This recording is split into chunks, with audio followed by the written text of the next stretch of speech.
kept saying, just be honest with me. Like honesty was sacred to you.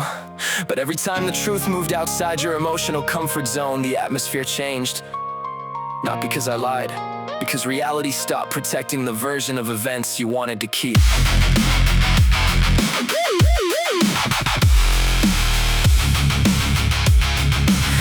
Yeah, you welcomed honesty right up until it challenged your self-image. You liked transparency when it sounded reassuring, when it confirmed your intentions, when it kept the emotional balance tilted safely in your favor. But the second truth arrived with friction, disappointment, accountability, your contradiction. Suddenly honesty became too aggressive, too cold, too intense, too unnecessary. Funny how quickly communication turned into tone management. You did not want honesty. You wanted emotional editing that protected your nervous system from discomfort. You only wanted honesty that comforted you.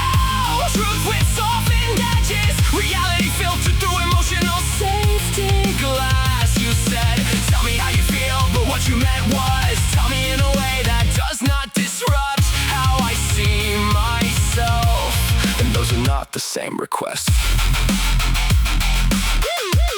And those are not the same requests. The strangest part, you made vulnerability sound safe until it actually arrived. And suddenly the room cooled, your tone shifted, distance appeared, and honesty became something I had to recover from emotionally instead of trust. So eventually I started rehearsing truth before speaking it, measuring impact, reducing language, removing sharpness, predicting reactions. Not because I wanted to manipulate you, because transparency started carrying consequences. Do you know what happens when honesty repeatedly destabilizes connection?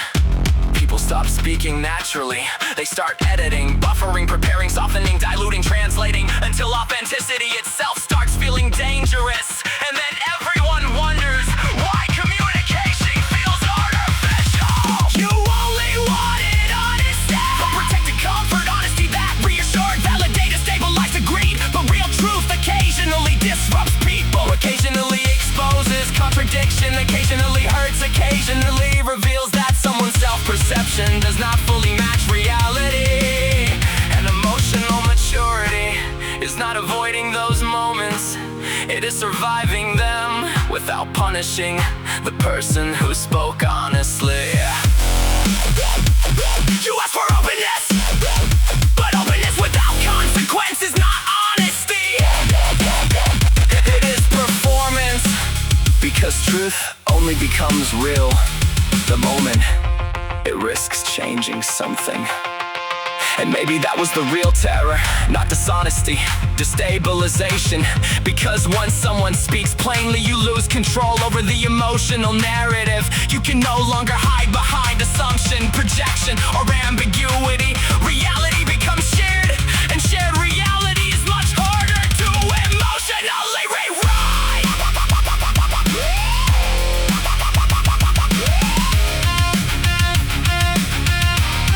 You only wanted honesty that comforted you, but I refuse to spend my life translating reality into emotionally acceptable packaging. I can speak carefully, I can speak compassionately, but I will not reduce truth into something harmless just to protect another person from self-confrontation. Because honesty is not cruelty, and discomfort is not abuse. Some people say they value honesty. What they really value is emotional stability, even when stability depends on avoiding the truth.